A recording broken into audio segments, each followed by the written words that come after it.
नमस्कार दोस्तों, हमारी आज की कहानी का नाम है बेइज्जती। हे भगवान, प्लीज़ प्लीज़ मेरी भाभी को लड़का ही देना, लड़की मत देना। गीता लगातार भगवान के आगे हाथ जोड़ प्रार्थना करती जा रही थी कि तभी पीछे से गीता की माँ शीला जी ने कहा, अरे गीता, क्या कर रही है बेटा? अब जो नसीब में होगा आएगा ही, मनाने से क्या होगा। गीता पलटते हुए अपनी माँ को पकड़ कर कहती है, माँ पोती लेकर क्या ही करोगी? फालतू के खर्चे बढ़ेंगे। पोता होगा तो तुम्हारे भी बुढ़ापे का सहारा होगा, तुम्हारा वंश आगे बढ़ेगा। एक तो है ही, दूसरा भी आ जाए तो सोने पे सुहागा हो जाएगा।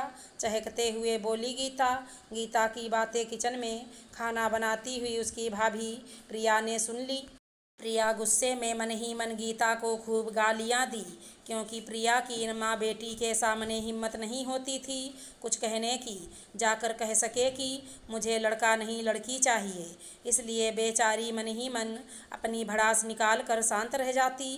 प्रिया के प्रेग्नेंट होने की खबर जब से गीता को लगी है, तब से गीता को न जाने क्या दिक्कत थी कि वो बार बार भगवान से प्रिया के लिए लड़का ही मांगती, और इसी बात से प्रिया चिढ़ जाती। उसे गीता की इस हरकत के पीछे की चालाकी अच्छी तरह से पता थी। प्रिया गीता के नस नस से वाकिफ हो चुकी थी कि गीता कोई हमारे खर्च नहीं देख रही, ना ही हमारे वंश की चिंता है इसे चिंता है बस अपनी। क्योंकि गीता की पहले से ही 2 बेटियां और 1 बेटा है, इसीलिए गीता नहीं चाहती कि भाभी को बेटी हो, ताकि मीठा मीठा बोलकर अपनी बेटियों का कन्यादान भैया भाभी से करवा दे, शादी के खर्च निकलवा ले। जिसके चलते ही तो गीता बार बार प्रिया और राघव से कहती रहती, भैया तुम्हारी तो कोई लड़की है नहीं, तो मेरी बेटी को गोद ले लो, उसकी शादी कर देना, तुम्हें भी पुण्य मिल जाएगा। अब मेरी बेटी वो भी तो तुम्हारी ही है, इसमें क्या मेरा क्या आपका बस। इसी चक्कर में गीता नहीं चाहती कि प्रिया को बेटी हो। अगर प्रिया को बेटी हो गई तो राघव और प्रिया का सारा ध्यान अपनी बेटी पर ही रहेगा। फिर मेरा क्या होगा, मेरी बेटियों का क्या होगा। गीता दिन पर दिन इतनी लालची होती गई कि 10 साल 15 साल की उसकी 2 बेटियां हैं, लेकिन मजाल है कि किसी का जन्मदिन भी उसने अपने ससुराल में मनाया हो। जब भी बर्थडे आता, बच्चों को 1-2 दिन पहले लेकर ही मायके आ जाती, और फिर सारे खर्चे राघव से ही करवाती। बच्चों का बर्थडे काफ़ी धूमधाम से मनाती, लेकिन 1 रुपये भी जेब से निकालती नहीं थी। फिर भी प्रिया को इस बात की कोई तकलीफ नहीं थी। उसे लगता वैसे भी ननद के बच्चे ब्राह्मण के समान होते हैं, इसलिए प्रिया भी खूब धूमधाम से उनका बर्थडे मनाती। इसके बावजूद भी गीता इतनी स्वार्थी हो गई थी कि वो लगातार भगवान से यही मनाती कि प्रिया की बेटी ना हो, और बातों ही बातों में वो प्रिया को भी कहती रहती, भाभी चिंता ना करो, अगर बेटी नहीं हुई तो क्या हुआ, मेरी भी तो बच्चियां हैं, वो आपकी ही तो हैं। गीता की बातें सुन सुनकर प्रिया खून का घूंट पी के रह जाती, लेकिन गीता को कुछ नहीं कहती, क्योंकि उसे अपने भगवान पर पूरा भरोसा था। वो दिन रात मन ही मन भगवान से मनाती रहती, और आखिरकार भगवान ने प्रिया की सुन भी ली, और वो दिन भी आ गया जिसका प्रिया को बेसब्री से इंतजार था। एक प्यारी सी गुड़िया प्रिया की गोद में खेल रही थी, जिसे देख देख कर प्रिया का मन नहीं भरता था। जितना ही प्रिया इस समय 7वें आसमान पर थी, उतनी ही गीता भतीजी को देख देख कर अंदर ही अंदर जल भुन कर रह जाती। लड़की का नाम सुनते ही उसका मुंह बन गया था, क्योंकि उसे तो लड़का चाहिए था। एक तो उनका प्लान बढ़िया जाता, दूसरे अच्छा खासा मोटा नेक भी मिलता।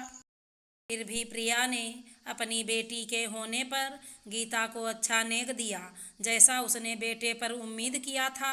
लेकिन अब प्रिया के लिए एक सबसे बड़ी आफत और हो गई। अब प्रिया अगर अपनी बेटी के लिए 1 कपड़े भी मंगवा लेती तो गीता उन कपड़ों को बड़े ही ध्यान से देखती, उलट पलट कर। वाह भाभी, कितने मुलायम हैं, कितना अच्छा है भाभी। जब इतने अच्छे कपड़े थे तो ये नहीं कि अपनी भांजियों के लिए मंगवा दो, वो भी तो लड़कियां ही हैं ना।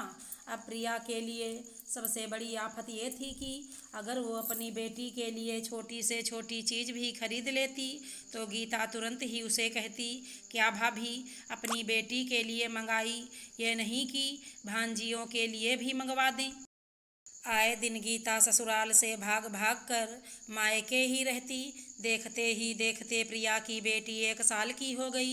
बर्थडे के दिन प्रिया ने बेटी के लिए एक प्यारा सा फ्रॉक मंगाया था। फ्रॉक वाकई में बहुत सुंदर था। उसके सेट का ही प्रिया ने ज्वेलरी और सैंडल भी मंगवाए थे, जिसे देख देख कर गीता जल भुन गई। उसे रहा नहीं गया। वो तुरंत ही प्रिया के पास जाकर कहती है, भाभी ये नहीं कि अपनी भांजियों के लिए भी ऐसा ही कपड़ा ऑर्डर कर दें, वो भी बर्थडे में पहन लेती। अब तो प्रिया के बर्दाश्त की क्षमता ख़त्म हो गई थी। आखिर कब तक वो बर्दाश्त करती। अपने साथ जलन तो कोई भी बर्दाश्त कर सकता है, लेकिन जब बात बच्चों पर आ जाए तो ज़्यादा दिन तक सहना मुश्किल होता है। इसलिए प्रिया ने भी पलट कर जवाब दे ही दिया, दीदी वो मेरी 1 साल की बच्ची है। आज उसका पहला बर्थडे है और आपकी बेटियां एक 10 साल की, एक 15 साल की। 1 साल के बच्चे के कपड़ों में और 15 साल के बच्चों के कपड़ों में अंतर नहीं होता। आपकी बेटियां ऐसे कपड़े पहनेंगी। आप ऐसे लालच में अंधी हो गई हैं कि आपको ये भी समझ में नहीं आ रहा है कि आप क्या कह रही हैं। ऐसा कौन करता है? आप करती हैं। आप जब भी अपने बच्चों को कपड़े लेती हैं या अपने बच्चों के लिए कुछ भी लेती हैं तो क्या अपनी ननद के बच्चों के लिए भी लेती हैं? आज तक लिया है कुछ भी आपने अपनी ननद के बच्चों के लिए? बस एक तो पार्टी की भीड़ थी, ऊपर से प्रिया का जोर जोर से बोलना। सबकी नज़रें प्रिया और गीता पर पड़ी। गीता तो बिल्कुल सकपका गई थी। उसका चेहरा सफ़ेद पड़ गया था। डर गई वो। उसे विश्वास ही नहीं था कि प्रिया इस तरह सबके सामने उसे बेइज्जत कर देगी। तभी शीला जी भागती हुई प्रिया के पास आकर उसे डांटती हुई कहती हैं, बहू ये क्या बदतमीजी है? सबके सामने तुम मेरी बेटी से ऐसे कैसे बातें कर रही हो? तो क्या करूं माँ जी, क्या करूं? आपकी बेटी ने तो मेरा जीना ही दुश्वार कर रखा है। अरे मुझे ये समझ में नहीं आ रहा है, आपने अपने बेटे की शादी ही क्यों की? रहने दिया होता ऐसे ही बेटी की शादी करती और उसके ही खर्च देखती रहती। क्योंकि इन्हें तो गलती से भी ससुराल जाना नहीं है। ऊपर से जब से इन्हें पता चला कि मैं प्रेग्नेंट हूँ तो ये दिन रात भगवान से मनाती कि लड़का हो लड़की ना हो, ताकि हम अपना सब कुछ उनकी बच्चियों पर लुटा दें। और जब लड़की हो गई तो उसके लिए छोटी से छोटी चीज़ पर भी उनकी नज़र रहती है। जलती हैं ये मेरी बेटी से, इसका बस चले तो मेरी बेटी को मार डालें। प्रिया का गुस्सा देख शीला जी भी चुप हो गईं। आज पहली बार प्रिया ने अपनी चुप्पी तोड़ी थी, वो भी तब जब बात उसकी बेटी पर आ गई थी। प्रिया का ऐसा विकराल रूप देख शीला जी और गीता दोनों ही शांत रहीं। राघव ने भी प्रिया को रोकने की कोशिश नहीं की, क्योंकि कहीं न कहीं उसे भी गीता की हरकतों के बारे में पता था। खैर जैसे तैसे मामला शांत हुआ। केक कटा। गीता को आज अपनी इतनी बेइज्जती महसूस हुई कि अगले ही दिन गीता अपनी बेटियों के साथ चुपचाप अपने ससुराल चली गई। बेटे बहू के आगे शीला जी की भी बोलने की हिम्मत नहीं हुई, इसलिए वो भी शांत रहकर चुपचाप बेटी को जाते हुए देखती रहीं। अगर हमारी कहानी पसंद आई हो तो चैनल को लाइक शेयर सब्सक्राइब करें। राधे राधे दोस्तों।